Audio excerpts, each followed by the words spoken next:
I like to think about the gut and our microbiome as airport security. Okay, ideally you want airport security to be pretty good. You want them to let the people through security that want to board their plane and go off and do their thing. So you want to let all our amino acids and certain food groups into our bloodstream that we require. And we don't want any sort of pathogens or let's say terrorists, allergenic food or terrorists to get through that shouldn't.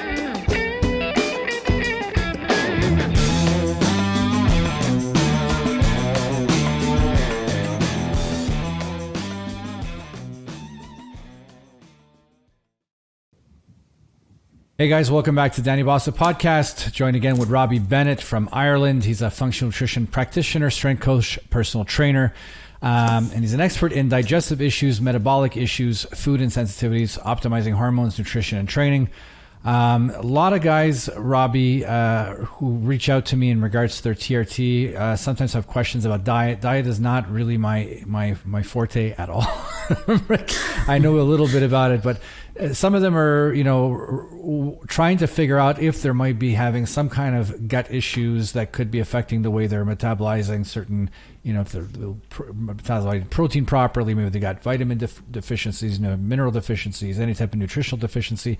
What can one do to identify a potential gut issue?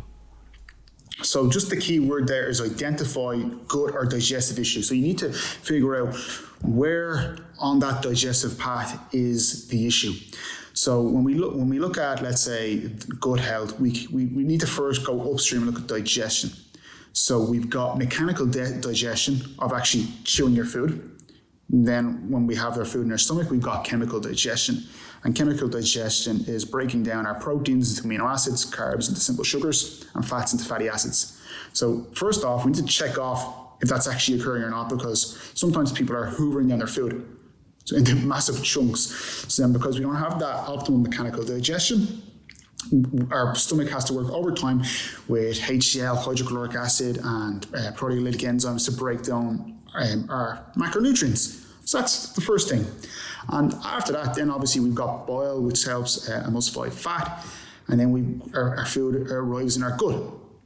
And then if we have food arriving in our gut that is not digested very well, microbes in our gut can munch on that and cause gases and dysbiosis and a whole, many other problems. So we need to identify, one, is this issue occurring because maldigestion of food?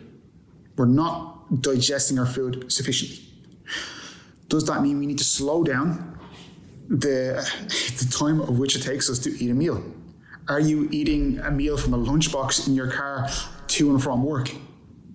Or between clients? Or are you sitting down with your wife, your husband, your friends to have a meal? So the time it takes you to eat a meal and the environment you have the meal in has a massive impact. If you're sitting around a table with people you like to be around, you have much less stress hormones, you have much more blood flow to digestive tract, you're going to have much better absorption of that meal. If you're around people that stress you out or energy vampires, it might actually have an impact on how you digest that meal. So that's one thing. A lot of time, people will jump towards digestive enzymes, Danny. And I think digestive enzymes are fantastic, but it's not really addressing the root cause. If someone has issues, perfect. They might actually be warranted because the person feels like shit. So they need to take them for, a certain amount of time, which I'm totally okay with. But you have to address what the issue is. And if it's eating in your car or it's hoovering down meals or it's the food quality is quite poor, well, you need to address that first. Okay. And let's say that somebody who's, more or less, regular with low occurrence of gas, could you say this person likely doesn't have a gut issue, or can you still potentially have a gut issue even though you're regular and you rarely have gas? Could there be issues going on in the gut that may still need to be kind of worked on and resolved? Or if you're that type of person, can you just assume that my gut is likely okay? I'll use myself as an example. I can eat anything. It's unreal. I can eat junk food, this, that, you name it, and I'm always regular.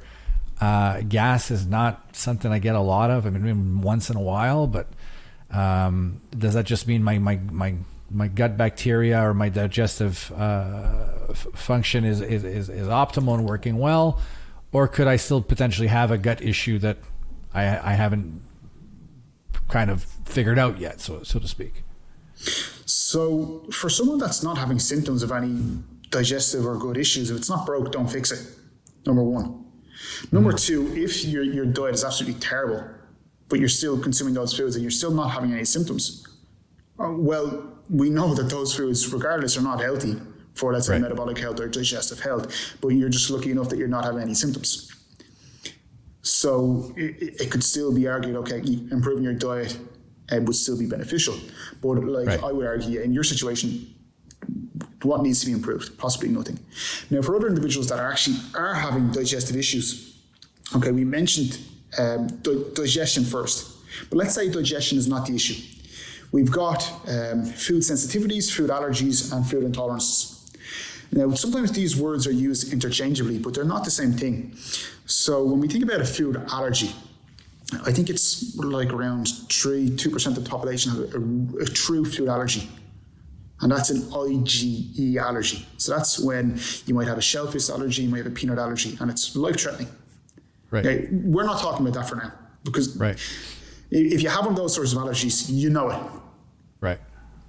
When we talk about food intolerances, this is not immune-mediated. This is essentially just lacking an enzyme to break down a specific food or sugar. So lactose intolerance, for instance, salicylate intolerance, fructose intolerance. And for the most part, you can take specific enzymes to help with that, but sometimes you just don't tolerate that food. So maybe you should be just avoiding that food. Right. Yeah, obviously if you can eliminate the food, of course, you're better off. Yeah. Now, if you're in situations where you just simply can't, okay, maybe have the enzymes around you for whatever reason, but you probably shouldn't be consuming that food. And generally, people that have intolerances will have symptoms almost immediately after consuming that food. Okay. Now, when it comes to food sensitivities, sometimes the words food sensitivities or delayed food allergies are used interchangeably. These are usually IgG mediated, and they are immune mediated. These are obviously much less life-threatening. Symptoms could be migraines, headaches, skin rashes, joint pain, digestive issues, and so on. And yes, your immune system is having a response to that food. So when our bodies come in contact with a bacteria, a virus, or so on, we mount an immune response. It's something that's in our body that shouldn't be in our body, and our body goes after it. It says, okay, we got to get rid of this. Same thing can happen with foods. Sometimes people's guts are just less tolerable of certain food groups. And that could be that we might need to rebuild the integrity of the gut. I like to think about the gut and our microbiome as airport security. Okay? Ideally, you want airport security to be pretty good. You want them to let the people through security that want to board their plane and go off and do their thing. So you want to let all our amino acids and certain food groups into our bloodstream that we require. And we don't want any sort of pathogens or, let's say, terrorists, allergenic food or terrorists to get through that shouldn't. But what can happen over time is if we have nutritional deficiencies or insufficiencies of vitamin D, vitamin A, all of a sudden you've got someone that their glasses are fogged up at security and they might wave on someone through. And now you've got something in the gut or in our blood that shouldn't be there. And then we have people running after saying, hey, you shouldn't be here, causing an immune response, and there might be tissue damage, oxidative stress because of that. So with that can actually be tested. So sometimes you'll see people doing some skin tests where they will prick the skin and put a substance on the skin. In my opinion, I don't really rate that. I think I generally wouldn't recommend it. You can do a specific food sensitivity tests, IgG tests with certain lab companies, and they can tell us certain foods that we don't really tolerate very well. Now, one of the reasons why we might not be able to tolerate them foods is not because we have a true allergy to the food, it might be just because we have a leaky gut. Okay. So this is done through saliva testing, serum testing, hair samples? Or? That would be serum testing. Okay. Okay. Now, what might happen is, Danny, you might come back and it might say, oh, you've got a an immune response to eggs. And you might not be having that much symptoms. But it might be just because your diet has been quite poor lately and you've been causing intestinal permeability. So intestinal permeability or hyperpermeability is the medical term for leaky gut. So when you've got that leaky gut, our barriers, our defenses are opened up and stuff is getting through that shouldn't be getting through. If you repair that gut with certain nutrients, like essentially amino acids, which we've talked about before, actually do help. Glutamine helps. Serum, bovine immunoglobulins can help. Certain things can help.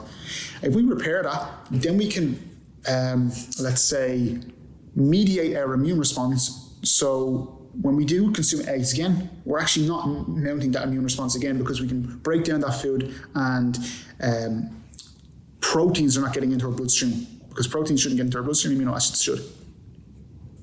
Okay. Should people, in your opinion, all be supplementing with some kind of digestive enzymes or probiotics? Or is it really a case-by-case basis if they have gut-related issues you do? If, maybe someone like me that, again, fairly regular, rarely has any gas, would I benefit from something like that? Okay. So when it comes to probiotics, I think they're dramatically over-supplemented or over-recommended. Because I have no idea of the composition of your gut right now. So I could be adding in probiotics that are actually causing more damage or harm than good. So with probiotics, I probably use them in 10% of digestive issue cases. And because if you've got dysbiosis, number one, or you've got intestinal permeability, now you're adding in probiotics that can possibly enter the bloodstream. So that wouldn't be ideal. So I think a lot of time I think digestive enzymes are fantastic for the right individuals. Apple cider vinegar can help as well, provided the issue is low stomach acid. And just actually salting and using certain spices and actually cooking your food rather than ordering it at a deli can actually help. Because you've got that effect called, I think it's Pavlov's dog. I don't know if you're familiar with it. Or I think it's called Pavlov effect, where if you see the food being cooked, if you can smell that, you're salivating because you're in anticipation of that meal. Your body knows that that meal is going to come in. If you order something at a deli or a restaurant and it comes really quickly, you have no time, your body doesn't have any time to anticipate what's about to happen. Oh, cool. Okay. Got it. So if you order food, just let it sit on your counter for 10 minutes, get cold. It'll feel a bit colder, but your digestive tract is like, I'm ready for it now, though. Yeah, well, if you're actually cooking your own meal, it can help. Sometimes, we talked about when you're around people that energize you rather than drain you, like it can help as well. But if let's say, for instance, myself or yourself are at a dining room table, sometimes people will pray before their meal, and that can just help dampen down those stress hormones and help them enjoy that meal. That has a massive effect. I would much rather have people eat around people that they enjoy being around before they start taking digestive enzymes. Obviously, that's sometimes not practical. But that's actually a big thing in the I'm Italian culture. I remember when I was a kid, we would have tons of people at the house, and everyone would get a plate, maybe buffet style. But if I was standing up with my plate eating, my uncle would be like, no, you got to sit. You got to come sit at the table. Sit down. Like, why? You have to sit down. You have to eat when you sit down. You can't walk around and eat. And I never understood what it was. And then later on, I'm learning about, I said, maybe they didn't realize that there was a health impact to it that they had never pieced together. It was just something that they've always just done and never questioned, and for good reason. And I think that's somewhat lost now as well, because people are working later, or partners are getting home at different points throughout the day. So one is eating by themselves and so on. So it's kind of sad that is lost in a lot of people. Yeah, I'm a prime example. I mean, I'm at my desk early, and Angie brings my breakfast to me. Then she brings my lunch to me, and I'm sitting here eating and working, and then I'll go down to eat as soon as it's ready. Sometimes it's been sitting there 10 minutes before I actually go down to eat because I work from home. eat that, and then, you know, chill out for 15 minutes, and then I go into the gym and I go train, which again, you should be giving sufficient time to digest your food. You don't just have dinner and then go train. Well, your body is saying, well, Danny, where do you want the blood flow? Do you want it to the digestive system, or do you want it to skeletal muscle? So it's like, we can't really do both. Yeah. How long should one be waiting before training from having a meal? You know, if I go down and I have my supper at, you know, it's at 6:30, I finish eating, it's, you know, 7 o'clock more or less, I'm finished eating. Should I be waiting a good hour before I'm going into the gym, or half an hour? Is there a recommended amount of time? Maybe it's dependent on how much you actually eat. So it's all done is better than perfect. And what I mean by that is sometimes that you can't wait an hour, because it's simply too late in the day, you got to train. So it'll depend on obviously your schedule and what exactly you're eating. Obviously, red meats take a little bit more longer to digest than if you're having, let's say, a light salmon salad and maybe a protein shake and so on. I don't like to train fast in the morning. I like to have a breakfast, wait an hour or two, and then train. That's my preference. Sometimes people like the feeling of not having any food in their stomach before they train. I can't train fasted. I've tried the early morning fasted, and it's just nope. Nothing. Yeah, but some people like it. But I'll tell you something. I'm not going to hop on the Rogue Echo bike and do 10 seconds on, 90 off after having a meal 30 minutes prior. Not happening. Yeah. So it's going to be dependent on the workout. If I'm doing 5 sets of 5, I could have had a meal maybe 45 minutes earlier, and I'll be fine. Right. But if it's the thing with me is I eat, and then, you know, I said, okay, I should wait to digest, but now it's 8 o'clock, and 8 o'clock, I'm like, I'm not going to the fucking gym. Of course. I'm already, you know, falling asleep. So, any other tips regarding gut health we didn't touch? Or identifying gut health? There's a practice called 5, 10, 15. Okay? Just let's keep it simple. When you're eating a meal, 5 belly breaths before you ingest that meal. Okay, those belly breaths can help you, shift to more of a parasympathetic or rest and digest state. Lower blood pressure, lower stress hormones. Next. Basically head and deep breathing. Yes, belly breaths. Yeah, so breathing in through the nose, out through the mouth, into your belly, not your chest. Okay, if you're eating a meal and you start looking like Superman, you're not breathing the correct way. That's the first thing. Right. Secondly, put down your knife and fork 10 seconds between bites, okay? You don't have to be the first person at the table to finish the meal. And lastly, your meal should take around 10 to 15 minutes in length. If you want to add in a bonus, you could add in 20. Go for a 20-minute walk after your meal. There's so much research right now talking about postprandial or after meal blood glucose responses. If you just go for a 10, 15-minute walk afterward, I think it's fantastic for health. So you can go 5, 10, 15, 20. If you follow that, you're off to a successful route. Awesome. Thanks again, Rob. This was great.